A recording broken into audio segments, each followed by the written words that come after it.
আপনারা আজকের ওয়াজটা আমার মা বোনদেরকে ভাবিদেরকে শুনায় দিবেন। আইয়ুব আলাইহিস সালামের বিবি রাহিমা কিন্তু বাজার বাদশাহের মেয়ে ইউসুফ আলাইহিস সালামের আপন পত্নী। বাবা জানি এত সুন্দরী রাহিমা স্বামীর জঙ্গলের মধ্যে রাখছে, এই জায়গাটা হইতেছে বাবা ফিলিস্তিন। এই রাহিমা স্বামীরে বাঁচাইব কেমনে? ও বাবা, একজন সওদাগরের বাড়িতে কাজের বুয়ার চাকরি নিছে।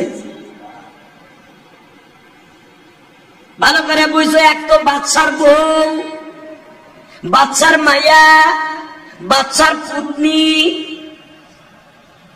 কারণ এই ইব্রাহিমের মেয়ে, ইব্রাহিম মিশরের বাচ্চা, তার দাদা ছিল ইউসুফ আলাইহিস সালাম মিশরের বাচ্চা, এবং তার দাদি জুলাইখা সেও ছিল মিশরের বাদশাহের বউ।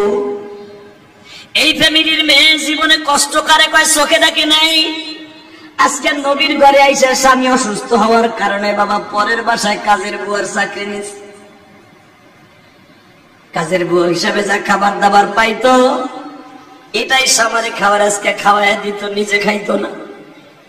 একদিন কাজ করে আসতো, 2 দিন খাইতো। ও বাজার, মা রাহিমা আবার স্বামীর কাছে আসিয়া নতুন নতুন করে কাপড় চোপড় পাল্টায় দিত। দুনিয়ার কোন মহিলা করবে না যেটা মা রাহিমা করেছে। আল্লাহ বুঝায় দিছে, পৃথিবীতে এক একটা ইতিহাস আমি আল্লাহ রেখে দিছি, যে ইতিহাস গুলো শুনিয়া মহিলারাও ভালো হবে, পুরুষ গুলা ভালো হবে। যেদিন আইয়ুব আলাইহিস সালাম ভালো হয়ে যাবে, ওই দিনকে সকালবেলা আইয়ুব আলাইহিস সালামের জিহ্বার মধ্যে বাবা পোকাগুলা উঠছে। আইয়ুব আলাইহিস সালামের পোকা এমন ভাবে কানের মধ্যে উঠছে, আজকে কানের গোশত সিলেক্ট করছে খাবে, কান পুরাটা খাই একবার নষ্ট করে দিছে। চোখের মধ্যে পোকা উঠছে, চোখ নষ্ট করে দিছে খাইয়া। আইয়ুব আলাইহিস সালাম অন্ধ হয়ে গেছে, কানেও শোনে না, চোখেও দেখে না। এই অবস্থায় মাওলারে জিহ্বা দিয়ে ডাকে আর বলে,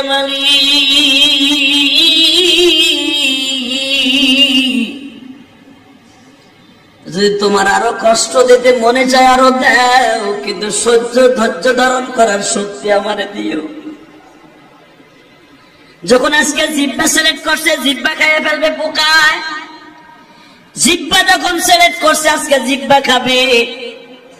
বাজান জিহ্বার উপরে সকালবেলা দেখতেছে নাস্তার টাইমে পোকাগুলা উঠছে। পোকায় যখন কামড়ানো শুরু করছে, এখন তার জিহ্বা লড়াইতে পারে না।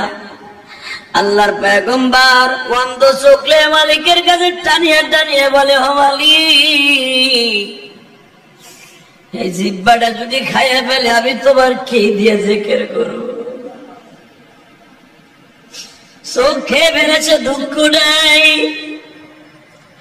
কানের পর্দা শুনতে খেয়ে ফেলেছে, দুঃখ নাই। আজকে জিহ্বার মধ্যে উঠছে, আমি কেমনে সহ্য করব?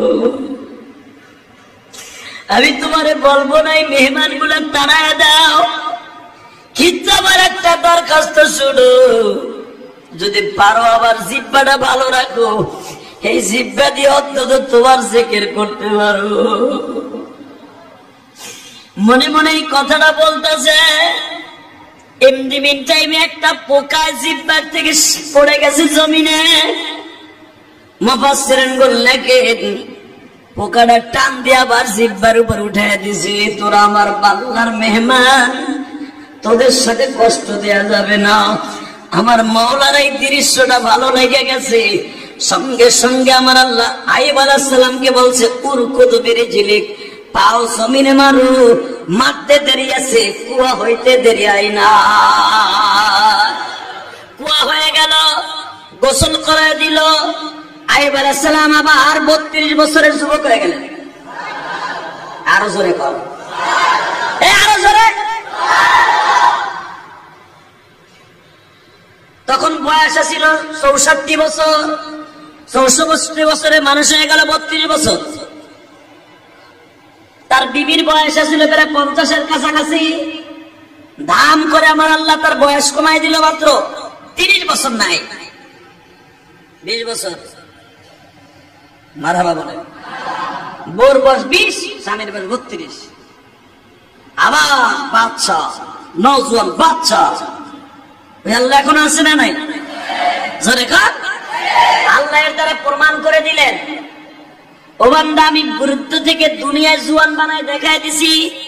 আমি যে দুনিয়ায় পারি একটা কুয়ার মধ্যে নামাই আইয়ুব নবীর আবার যুবক বানায় দিতে। তোরা যখন জান্নাতে যাবি ওই সমাবেশে বসবি, প্রত্যেকটা মানুষকে আমি বানাই দেব 32 বছরের যুবক, আর তোর বিবিরে বানাই দেব 20 বছরের যুবতী। ওই অনুষ্ঠানে তোরা বসবি, বিভিন্ন খাবার দাবার আরম্ভ হয়ে যাবে। আমি আল্লাহ অর্ডার দেব, খাও না কেন? আল্লাহ কি খাবো? তোমার দেখেই তো খুশি।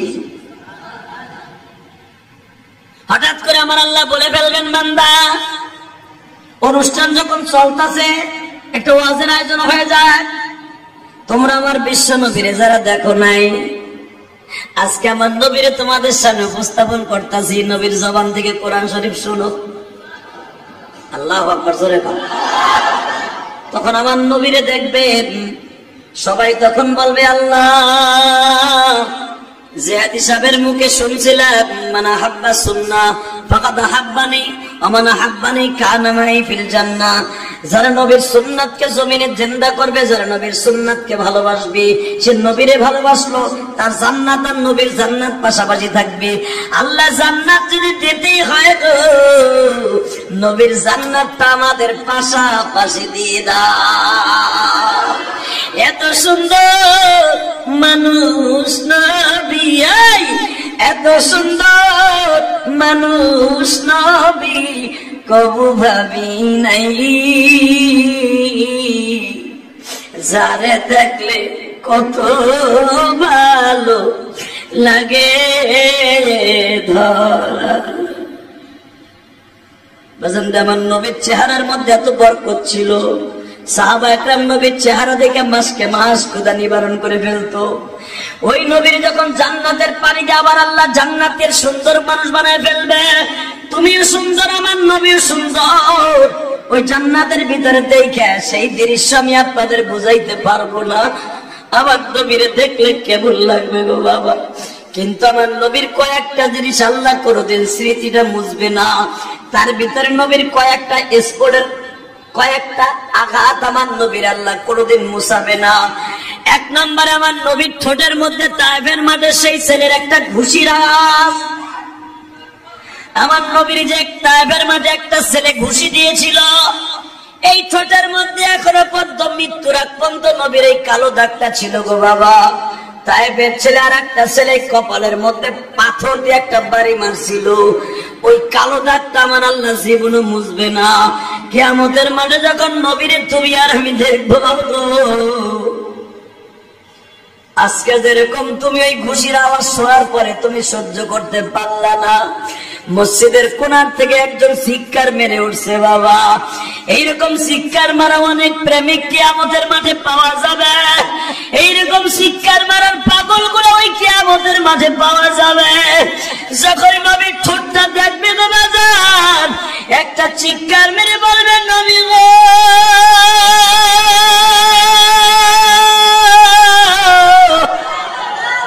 যারে ভালোবেসে আমি, যারে ভালোবেসে আমি দাড়ি রেখেছি, যারে ভালোবেসে আমি সুন্নাত মেনেছি, তার মৌলা এই সুরাতে হাজির করলে কে। আল্লাহু আকবার।